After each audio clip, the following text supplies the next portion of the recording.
"You're terminated, Miss Barrett. Effective immediately." The words didn't echo, they detonated.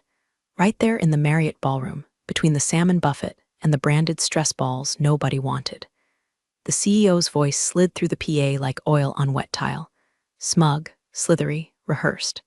Elaine's question hadn't even finished echoing in the microphone when it happened. Could you clarify why the internal sustainability audit from Q3 2022 never appeared in the compliance report, even though legal confirmed its submission in? Boom. That's as far as she got. She hadn't yelled, hadn't grandstanded. Just raised her hand and calmly read off a question she'd been sitting on for months. That question had teeth, but so did Elaine, or at least she thought she used to.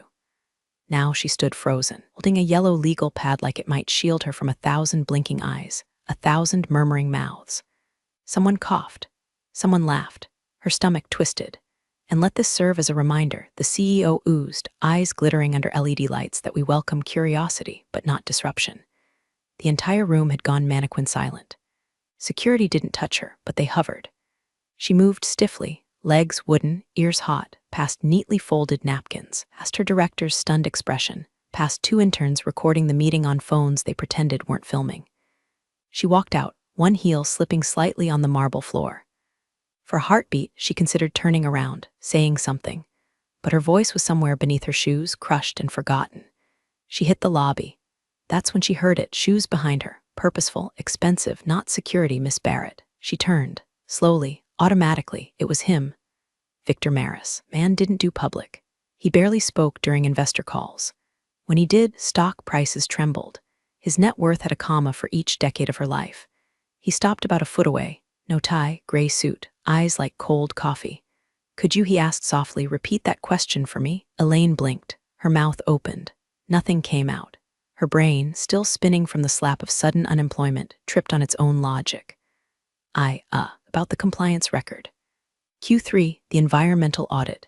It was submitted, but Victor nodded once. No smile, no follow-up, just a nod like a gavel. Then he turned and walked straight back into that room like nothing had happened. And that's when she felt it. Flickering behind the embarrassment, behind the static in her ears, something. A pulse, a glimmer, not pride, not yet, but the opposite of defeat. The kind of flicker you feel right before the storm hits, and for the first time in hours, you don't run for cover. By the way, if you're still listening and not just folding laundry to this chaos, do me one tiny favor. Hit subscribe. I'm trying to hit 10,000 of you beautiful chaos lovers so I can keep exposing these corporate soap operas. Don't make me beg like HR at a harassment seminar. Elaine walked out of that hotel into a fogged-up October afternoon, jobless, scandalized, vaguely radioactive. She didn't even make it to her car before her work email deactivated mid-scroll. Just a soft authentication error and a spinning wheel of death. No warning, no "we'll be in touch." They weren't just done with her, they were trying to erase her. Elaine didn't sleep that night. She sat on the edge of her bed, still in the blazer she'd worn to the shareholder meeting, staring at the bedroom wall like it owed her answers. Her laptop hummed softly in the dark, open Slack tab blinking not authorized, her corporate inbox frozen mid-refresh, and the last sent message to her boss left unread, like a ghost in the machine.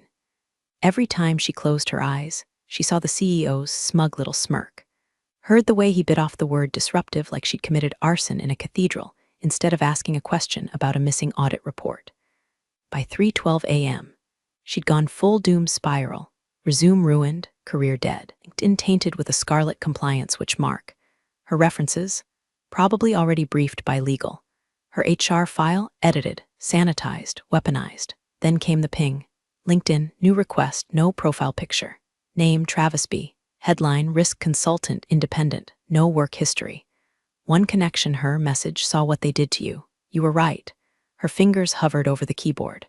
Her first instinct was to delete it. Block the guy, earn it down, but something in her spine twitched. She clicked accept. The second she did, the profile vanished. User no longer exists. That's when her phone buzzed again. Different app this time. Duo two-factor authentication fail, then another. Her company portal, the one she used to download restricted compliance files during reviews, was suddenly inaccessible. She tried her alternate path, the old employee wiki. This account has been deactivated. A chill set in, deeper than unemployment. This wasn't just a cut and run. They were scrubbing her, systematically. Like she never existed. Like the files she worked on, the notes she left, the reports she filed, none of it had ever touched their servers. Except it had, and she knew where it had. Elaine shoved her laptop aside and pulled out the dusty Western Digital external drive she hadn't used since 2019. It still had the sticker from her old cube on it. Compliance. We notice SHT you don't. She plugged it in. A whir, a beep. Then folders bloomed onto the screen. Vendor Sustainability 2022 Temp Reporting Overrides Wellspring Project / Legal Review V3 Draft buried under layers of archival sludge was her paper trail. Not everything, but enough to remind her she wasn't crazy. That report had existed. She'd submitted it. She had the timestamp metadata to prove it.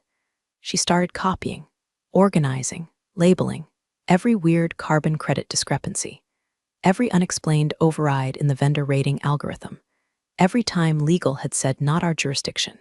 She even found an old PDF of a Slack exchange where a junior analyst had asked, "Are we supposed to delete this?" And her manager replied with an upside-down face emoji. At 5:42 a.m., she poured herself black coffee from a chipped mug that read World's Okayest Analyst and stared at a growing folder named If I Go Down, You're Coming With Me. This wasn't damage control anymore. It was evidence. It was war prep. They hadn't just fired her. They were trying to turn her into vapor. But Elaine had something they didn't. A memory like a paper shredder and the receipts to match. The message didn't come through email. It came through Proton Mail. Subject line, "You don't know me, but I know that report." Elaine hesitated before opening it. Her fingers hovered, still smelling faintly of whatever anxiety sweat had soaked into her sleeves the night before. She clicked. "I used to be in internal audit. I left before the layoffs last year, voluntary, not NDOD. I saw your name in the metadata of a report that was deleted before it went to board review. Someone ordered it buried. You were right to ask about it." Attached was a single image, a heavily redacted screenshot of a file tree. At the bottom, a file name, envcomp wellspring sub q3 eb94 finealf 2. PDF. She didn't need a decoder ring to know what eb94 meant. Her employee ID, her. It was the exact report she had uploaded into the compliance system last year, the one she'd flagged to legal with a 2-line warning. Discrepancy in vendor carbon credits. Possible internal override. Please advise. She hadn't heard back until now. There was one visible timestamp in the image. The report had been marked as archived less than 48 hours after she submitted it. Not approved, not reviewed, archived. A digital term that meant, put this in a hole and pretend it never happened. She stared at the screen. Her heart was thudding, but her hands were calm now. Anger has a way of flattening the panic, boiling it into something sharper. She wrote back, "Do you have more?" No reply. Instead, 10 minutes later, she got a call from a number she recognized. Jared. They used to eat lunch in the second-floor cafeteria, trading passive-aggressive crossword hints and complaining about the air conditioning. He had been in logistics. Quiet, kind, definitely not the whistleblower type. He spoke low. "Look, I probably shouldn't be calling," he started, "but you need to know. HR's already putting things out there." Things, he paused, "that you were under a lot of stress, that you might have snapped, something about your behavior being erratic lately. Lisa, my manager, said the head of HR told her you'd been flagged a while ago for instability." Elaine didn't speak, couldn't. The rage was curling in her throat like smoke. "Oh," Jared added, "and they're implying you might have made the report up, that it didn't exist." She almost laughed. It came out like a bark. "Tell Lisa," Elaine said, voice tight as a rusted screw, "that the only unstable thing about me is how many damn copies I made of that report." She hung up before he could respond. The smear was happening fast, faster than she expected. They weren't just severing ties, they were torching the ground behind her so no one would follow. Mental health issues, that old playbook. Corporate gaslighting 101. She opened a new document, titled it Disinformation Tracking. Every call, every comment, every person who suddenly went quiet. She even screen-recorded Jared's voicemail, narrating it as she did. Tuesday, 8:13 a.m. Jared from Logistics confirms HR is spreading mental health rumors. Noted, if they wanted to paint her as unstable, she'd show them how organized crazy could get. The email from Proton Mail blinked again. "There are more of us. We're watching how they react. You're not alone." Elaine didn't smile. For the first time since walking out of that ballroom, she felt something just as dangerous. Fuel, 3 days. That's how long the silence lasted. Long enough for Elaine to second-guess everything. Long enough for the caffeine to stop working and the adrenaline to dry out into something bitter, like stale gum pressed into the underside of her thoughts. Victor Maris hadn't called. No texts, no lawyers, no cryptic nods passed through private LinkedIn messages or burner emails. Nothing. For all she knew, his quiet nod outside the ballroom was just an old man's reflex, polite concern for the crazy woman unraveling in front of a Hilton coat check. She began to fold in on herself. Maybe she had misread it. Maybe Victor was just doing the billionaire version of clapping for the weird kid in the school play. A gesture, empty and harmless. She was in the middle of labeling PDFs for a new backup folder. Evidence 3/redacted/ if they sue me. The call came in. Unknown number, Cleveland area code. She debated answering, then did, half out of instinct, half out of boredom. Elaine Barrett, a woman asked, crisp voice, fast but not rushed. Yes, this is Kayla Arment from the Daily Ledger. You've probably seen our name floating around the shareholder fallout. I haven't, Elaine lied. Well, I'll get to the point.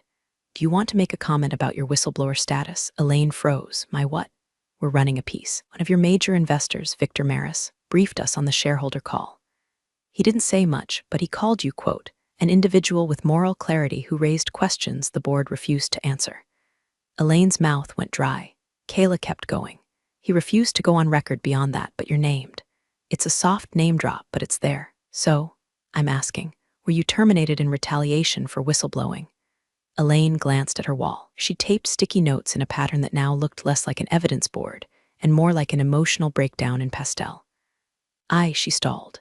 Is that what you're going with? That I'm a whistleblower? Well, are you? That word. It sounded so clean, like something with a hotline and a handbook. Not like what she'd lived. Not like being locked out of servers at 2 a.m. Not like someone calling her unstable behind her back. Not like watching a report disappear into corporate airspace. But still, Victor said it, not her. He'd thrown her name into the storm, gently but intentionally. She hadn't imagined it. I guess that depends on how you define it, she said finally. Kayla chuckled. We'll take that as a pending comment. We're publishing tomorrow. Elaine hung up without saying goodbye. And now the silence meant something different. Victor had heard her. He had believed her. He didn't call because he didn't need to. He already put her in play. Now she was a piece on the board. Her phone buzzed again. Twitter notification. #moral clarity was trending locally. Another buzz, this time from Signal. Message from an unknown contact. They're scared now. Be smart. They'll try to spin it.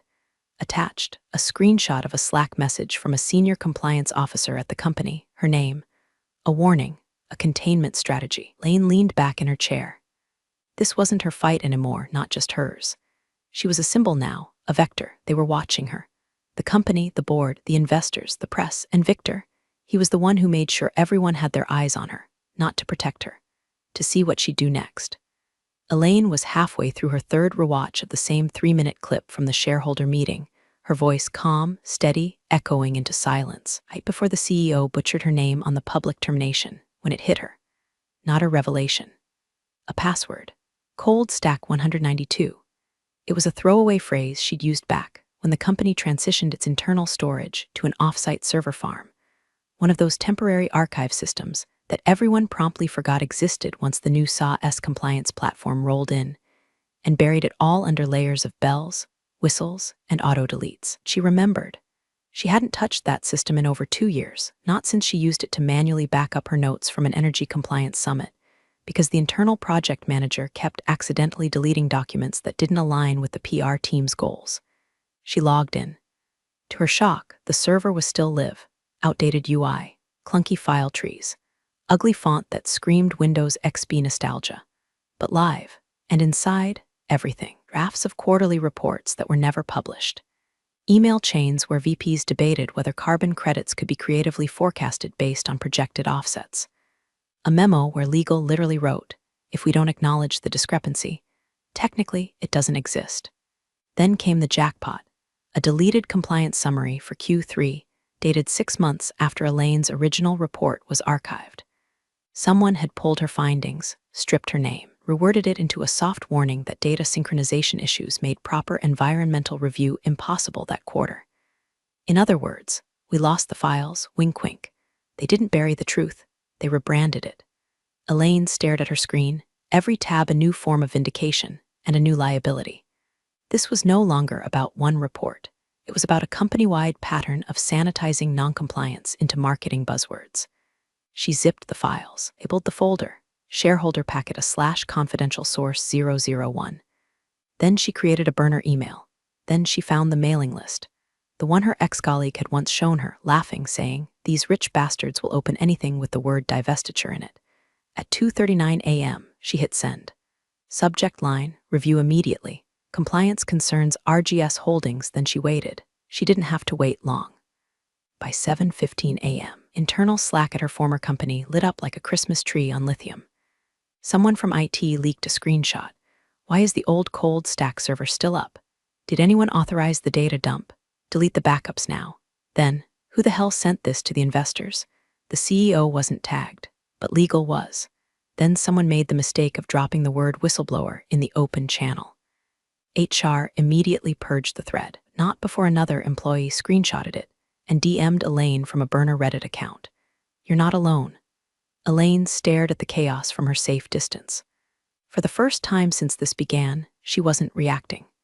She was orchestrating, and buried in the files she'd sent, the one slide she knew would trigger a deeper panic, was a line item flagged as adjusted offsets, vendor estimate only, referred to a third-party contractor that allegedly planted trees to offset shipping emissions. But in the real numbers, those trees didn't exist. The carbon credits were fictional. Elaine had only dropped one packet. She had 4 more, each with more teeth. And this time, she wasn't burning bridges. She was lighting them from both ends. Elaine barely had time to finish her cereal, dry, because milk felt too optimistic when the first message came in. Burner Proton Mail. Subject, "You're not the only one they erased." Inside, a scanned NDA, redacted signatures. A timestamp from the peak of last year's strategic downsizing initiative. The message underneath was short. Just, "I was in data audit. They paid me to leave and stay silent. Didn't say I had to forget. If you leak this, don't say my name. But keep swinging."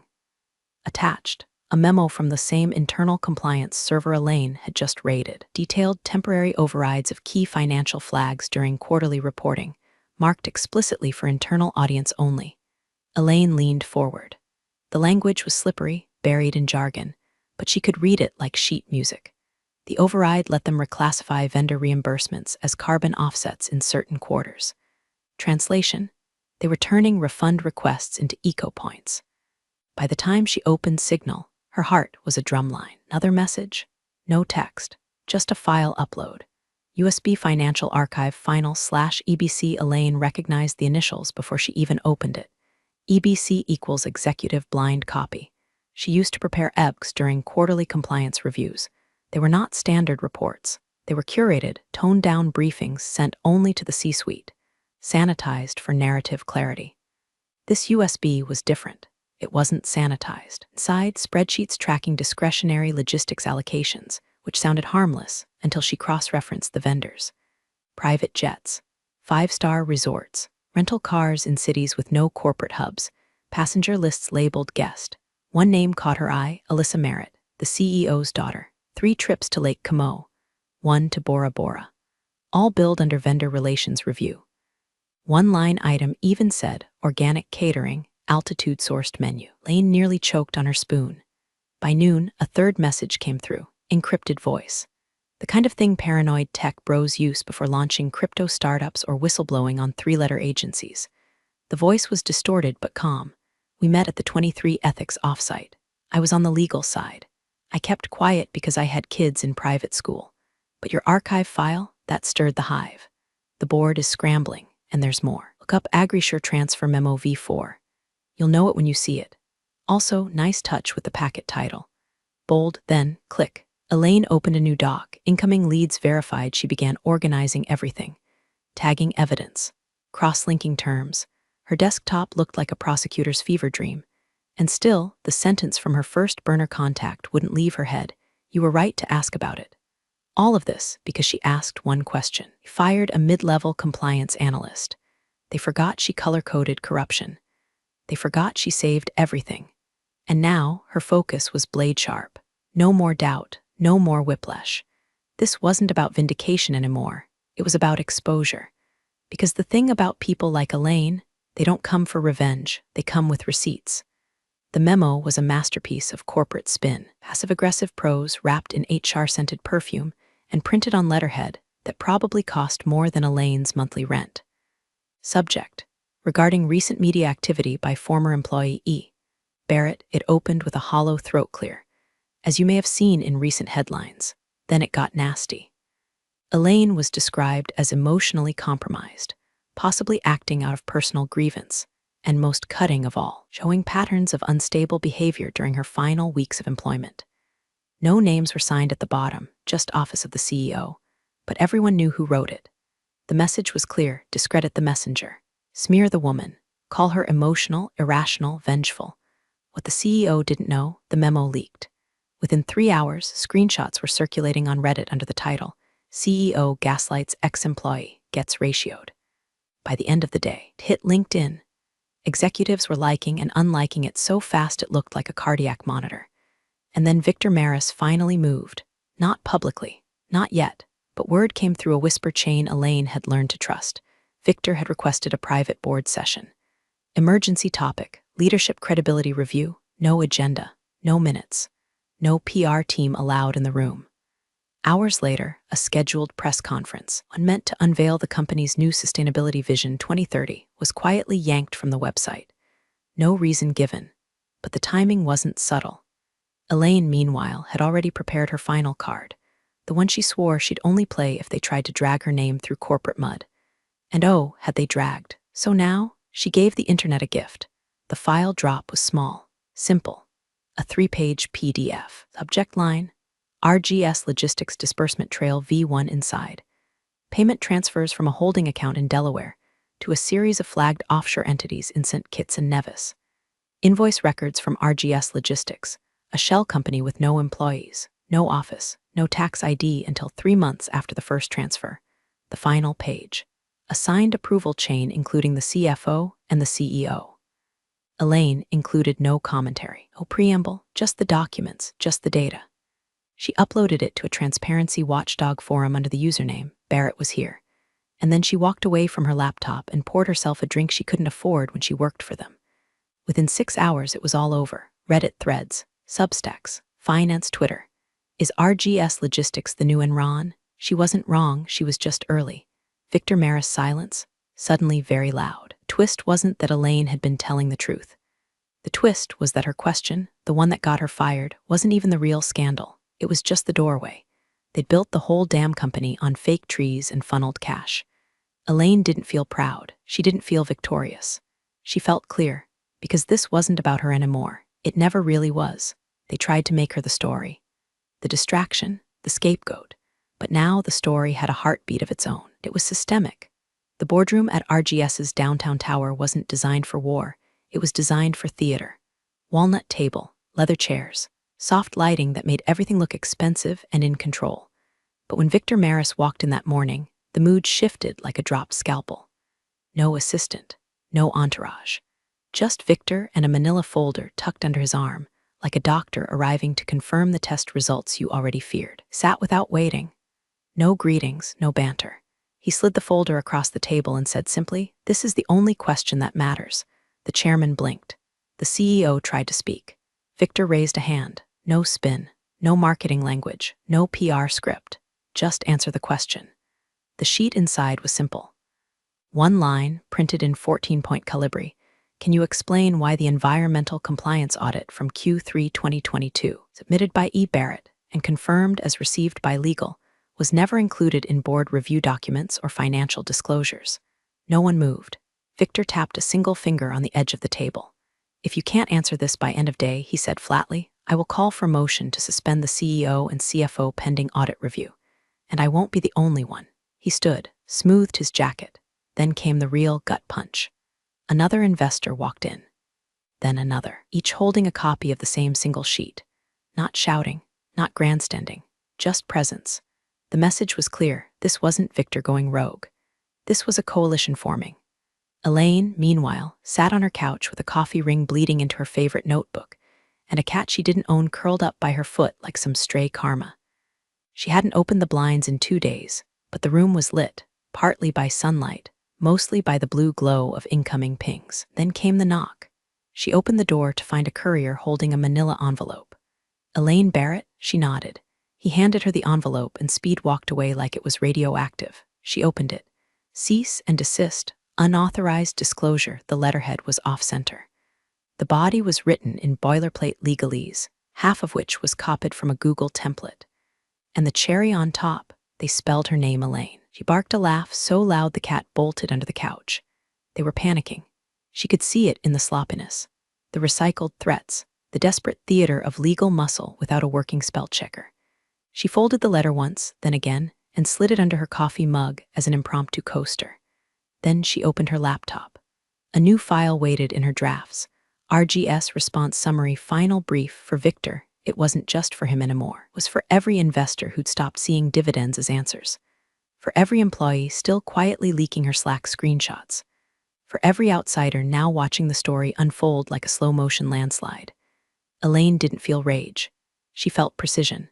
The storm was coming, but this was the moment just before.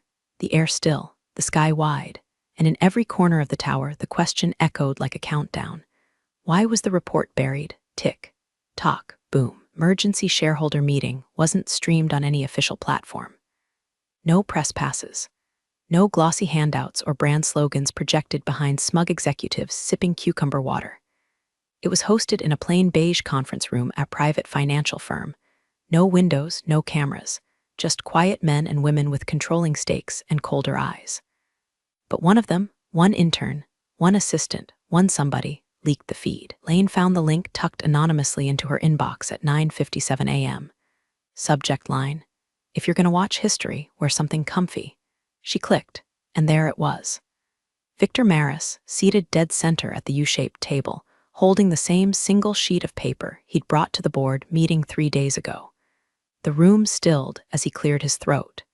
He read the question word for word. "You explain why the environmental compliance audit from Q3 2022, submitted by E. Barrett and confirmed as received by legal, was never included in board review documents or financial disclosures." Silence. The CEO, suddenly very human in the face, licked his lips. One board member shifted. Another pretended to flip pages they'd already read. Then came a voice from the right side of the room. "I move to vote." Another followed. Seconded. Victor didn't smile, didn't flinch. "Motion is now active," he said. The feed zoomed out. The hands went up, slow at first, then all at once. Elaine's screen flickered with the digital echo of 1,000 consequences. She sat frozen, hand over her mouth, as the room voted, almost unanimously, to suspend the CEO and CFO effective immediately. Freeze all executive compensation until the audit was completed. Launch a full investigation into offshore transactions and false sustainability disclosures. Then came the final note. Victor stood, one more motion. Someone groaned. "Victor," he ignored it. "I move to establish a new independent ethics committee reporting directly to shareholders, with a rotating chair. First term will be handled by the only person in this room who had the guts to ask the right question." He turned, facing the camera. Elaine Barrett. Elaine dropped her coffee. He glitched. For a moment, the screen froze on the CEO's face, his expression folding in on itself like a soufflé struck by a sledgehammer. Mouth open, eyes vacant, everything crumbling. Victor sat back down. The room didn't erupt in applause. That's not how real power moves. It settled, like dust after demolition. Elaine stared at the screen. She hadn't asked to lead. She hadn't even asked to be remembered. She asked a question. And now she was the answer. Not a martyr, not a rebel, not even a hero. Just a woman who refused to shut up. And in a system built on silence, that was louder than anything. Thanks for joining the fun, you office survivors. Subscribe for more switch-flicking drama. Let's make your former coworkers sweat.